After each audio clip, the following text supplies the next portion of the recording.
Tuhan, selamat pagi dan selamat bertemu dalam kesempatan istimewa ini. Selamat pagi. Sebelum memulai katekese kita pada pagi hari ini, izinkanlah saya memperkenalkan diri. Nama saya Skolastika Dharma Usa. Saya mahasiswa SIPAS semester 4. Baik, itu saja perkenalan singkat dari saya. Terima kasih kepada kita semua yang sudah meluangkan waktu untuk mengikuti katekese pada hari ini. Tema katekese yang akan kita laksanakan pada hari ini yaitu OMK yang menghidupi spiritualitas anti korupsi. Tema ini pertama-tama ingin mengajak kita semua sebagai kaum muda untuk bisa menjalankan peran kita dalam memberantas segala tindakan tidak terpuji seperti praktik korupsi yang masih merajalela hingga sekarang. OMK sebagai penerus gereja dan bangsa serta diharapkan bisa memberi teladan baik di tengah masyarakat. Oleh karena itu, marilah kita bersatu hati merenungkan dan men-sharingkan sabda Allah selama kegiatan katekese ini. Untuk itu, mari kita memulai katekese ini dengan lagu pembuka. Hidup ini adalah kesempatan. Hidup ini untuk melayani Tuhan.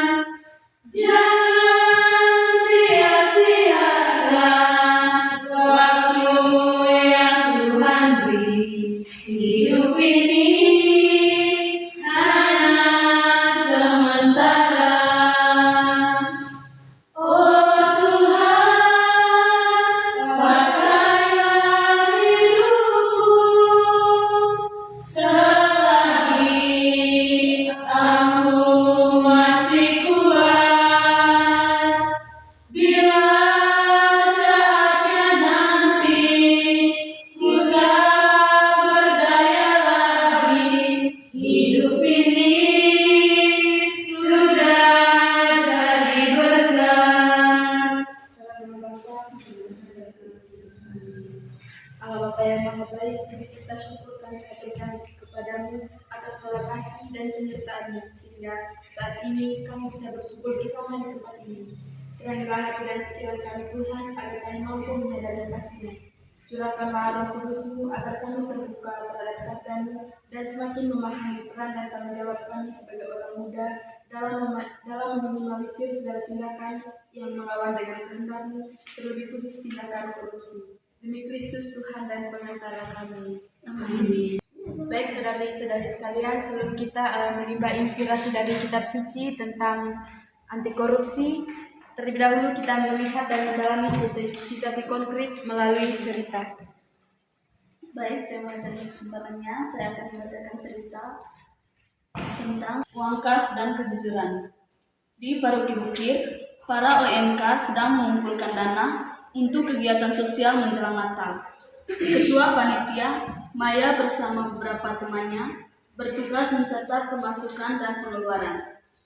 Suatu hari, saat sedang menghitung uang kas, Maya tergoda mengambil sebagian uang untuk kebutuhan pribadinya. Hanya pinjam sebentar, nanti aku ganti, pikirnya. Hari terus berlalu, tetapi Maya belum juga mengganti uang tersebut.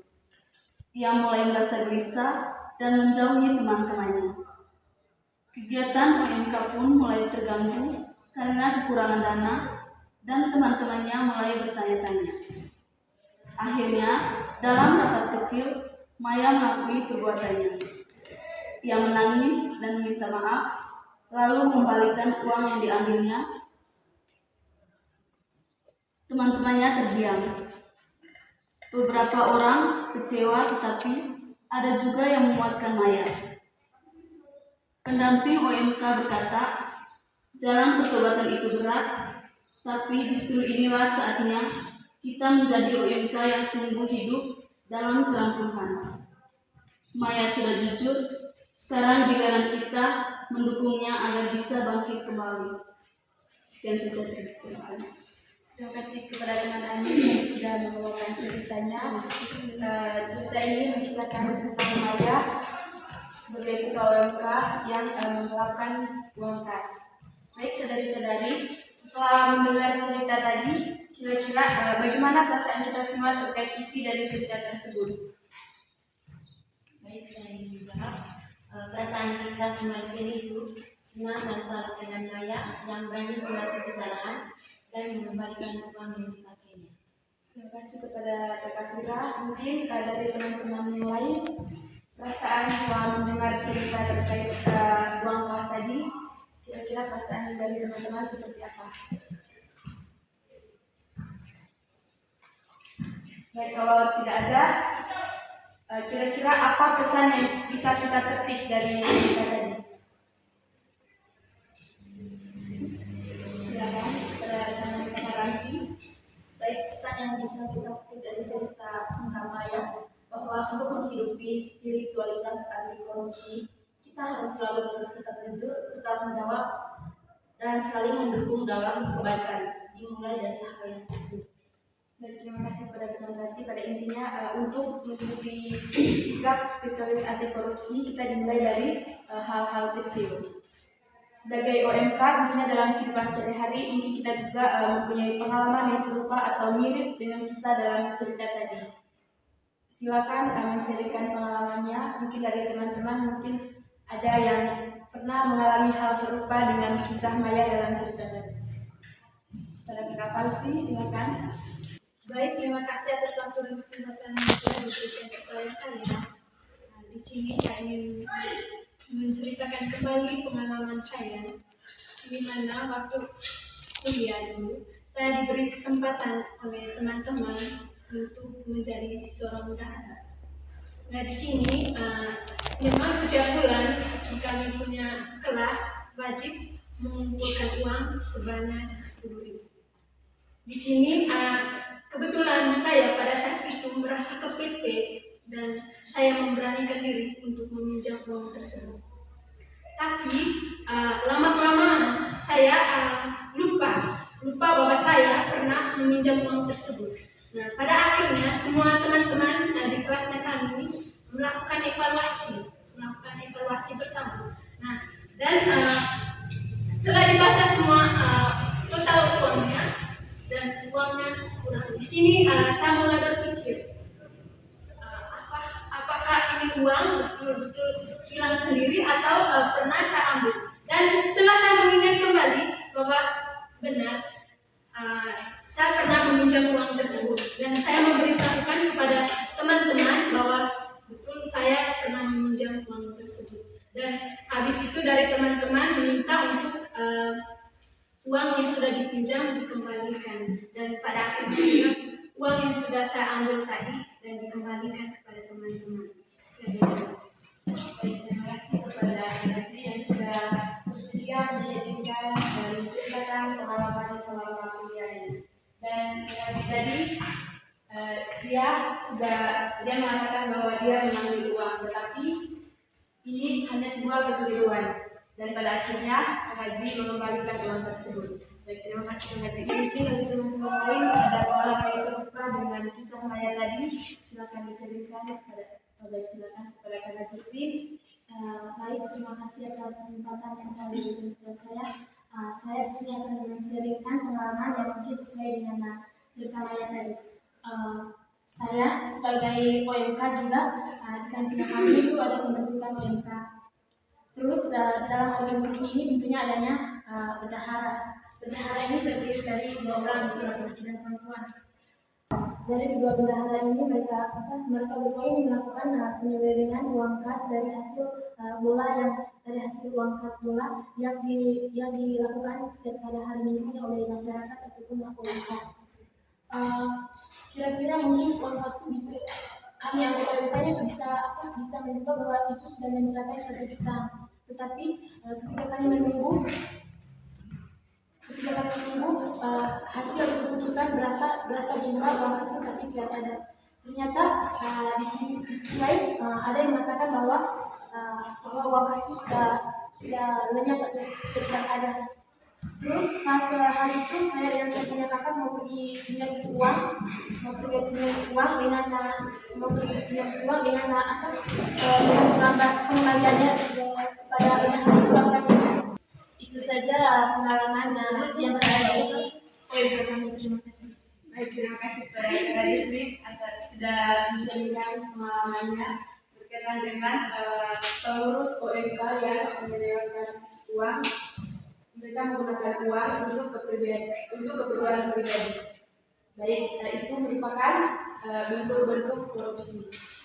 Baik teman-teman, setelah mendengar cerita dan juga setelah mendengar pengalaman yang disampaikan oleh beberapa teman kita tadi, kira-kira hal konkret apa yang bisa kita lakukan untuk meningkatkan sikap anti korupsi? Mungkin hal konkret yang bisa kita lakukan untuk meningkatkan sikap anti korupsi di tengah kehidupan masyarakat. Saudara-saudara sekalian, UMK sebagai generasi pewaris gereja dan bangsa memiliki peran penting dalam melawan tindakan yang bertentangan dengan hukum dan ajaran gereja. Sikap OMK sangat mempengaruhi keadaan masyarakat lingkungan sekitar. Jadi, OMK harus menjadi orang pertama dan utama yang selalu berperilaku baik dan jujur di tengah masyarakat agar menjadi teladan bagi orang lain. Saudari-saudari sekalian, mari kita bersama-sama mendalami bagaimana seharusnya OMK menghidupi spiritualitas anti korupsi menurut kitab suci. Silakan kepada teman Intan untuk membacakan teks kitab sucinya. Bahagianya orang yang hidup menurut Taurat Tuhan. Berbahagialah orang-orang yang hidupnya tidak bercela, yang hidup menurut Taurat Tuhan. Berbahagialah orang-orang yang memegang peringatan-peringatannya, yang mencari Dia dengan segenap hati, yang juga tidak melakukan kejahatan, tetapi yang hidup menurut jalan-jalan yang ditunjukkannya. Engkau sendiri telah menyampaikan cita-citamu supaya dipegang dengan sungguh-sungguh. Sekiranya hidupmu tentu untuk berpegang pada ketetapanmu, maka aku tidak akan mendapat malu apabila aku mengamat-amati segala perintahmu. Aku akan bersyukur kepadamu dengan hati jujur apabila aku belajar hukum-hukummu yang adil. Aku akan berpegang pada ketetapan-ketetapanmu, janganlah tinggalkan aku sama sekali. Dengan apakah seseorang mudah mempertahankan kelakuannya bersih, dengan menjaganya sesuai dengan firman-Mu. Dengan segenap hatiku, aku mencari Engkau, janganlah biarkan aku menyimpang dari perintah-perintah-Mu. Dalam hatiku, aku menyimpan janji-Mu, supaya aku jangan berdosa terhadap Engkau. Terpujilah Engkau ya Tuhan, ajarkanlah ketetapan-Mu padaku. Dengan bibirku aku menceritakan segala hukum yang Kau ucapkan. Atas petunjuk peringatan-peringatanmu, aku bergembira seperti atas segala harta. Aku hendak merenungkan cita-citamu dan mengamat-amati jalan-jalanmu. Aku akan bergemar dalam ketetapan-ketetapanmu. Firman-Mu tidak akan kulupakan. Lakukanlah kebijakan kepada hamba-Mu ini, supaya aku hidup dan aku hendak berpegang pada firman-Mu. Singkapkanlah mataku, supaya aku memandang keajaiban-keajaiban dari Taurat-Mu. Aku ini orang asing di dunia, janganlah sembunyikan perintah-perintah-Mu terhadap aku. Demikianlah sabda Tuhan. Syukur kepada Allah. Terima kasih kepada Kakak Intan yang sudah membacakan ayat kitab suci. Saudari-saudari sekalian, setelah mendengarkan bacaan tadi, kira-kira ayat manakah yang menarik dan sangat menyentuh hati saudara-saudari sekalian dari teks kitab suci yang sudah kita dengarkan bersama? Kira-kira ayat yang menarik atau ayat yang sangat menyentuh hati kita semua? Saudara Kak Ani, silakan. Baik, dari teks suci yang tadi kita dengarkan bersama tadi, yang menarik menurut saya itu ayat 9. Dengan apakah seorang muda mempertahankan kelakuan bersih dengan menjaganya sesuai dengan firman. Mengapa ayat ini menarik bagi saya? Karena ayat ini menyatakan bahwa seorang muda yang mempertahankan perilakunya tetap bersih, dia menjaga sesuai dengan firman Tuhan. Terima kasih. Mungkin ada lagi dari teman-teman lain ayat yang menarik dari bacaan tadi.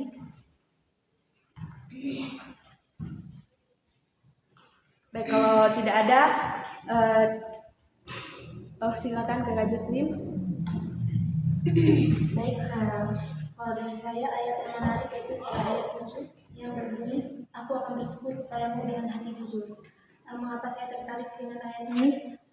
Karena kita ini sebagai manusia tentu kita ingin memiliki kelebihan, tetapi saya tidak sadar bahwa kita itu sudah memiliki apa yang kita inginkan, tetapi kita masih menginginkan kelebihan kita masih menginginkan kelebihan dari diri. Pada intinya belum puas dengan apa yang dimiliki. Terima kasih kepada Kak Yusri.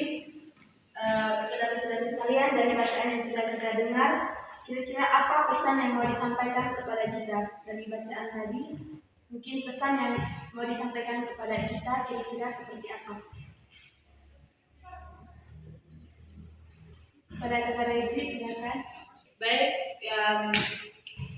setelah kita mendengar bacaan kitab suci tadi, pesan dan kesan yang mau disampaikan dalam kitab suci ini adalah pentingnya hidup sesuai dengan hukum dan perintah Tuhan, serta keinginan untuk terus belajar tentang kebenaran. Dengan demikian, kita sebagai OMK bisa menghidupi spiritualitas anti korupsi di tengah masyarakat. Baik, itu saja dari saya. Terima kasih. Baik, terima kasih kepada Kakak Reji. Pada intinya pentingnya hidup sesuai dengan hukum dan perintah di tengah kehidupan bermasyarakat. Kepada Kakak Reji, silakan. Baik, saya pesan yang mau disampaikan dalam cerita itu tentu kita sebagai OMK ini dituntut kita ini memiliki keinginan yang banyak, tetapi pesan dari saya hiduplah sesuai dengan apa yang kita punya, jangan memiliki kelebihan yang membawa kita kepada seperti yang sebenarnya tadi itu untuk pengurusan. Terima kasih kepada Jeffrey.